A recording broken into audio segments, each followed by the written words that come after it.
The souls of all the faithful departed, through the mercy of God, rest in peace. Let John Okafor, may your soul rest in peace. Amen.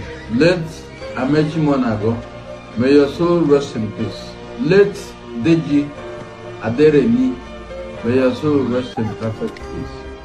Amen. Let Zulu Adigwe, may your soul rest in peace. Let Don Brimo, may your soul rest in peace.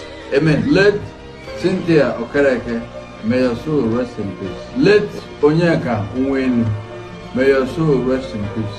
Let Junior Pope Wodo, may your soul rest in peace. Amen. Harvard Ngwe, may your soul rest in peace. Let Stella Ekwebu, may your soul rest in peace. Amen. Let Ifanyuba, may your soul rest in peace. Let Adejumoke, may your soul rest in peace.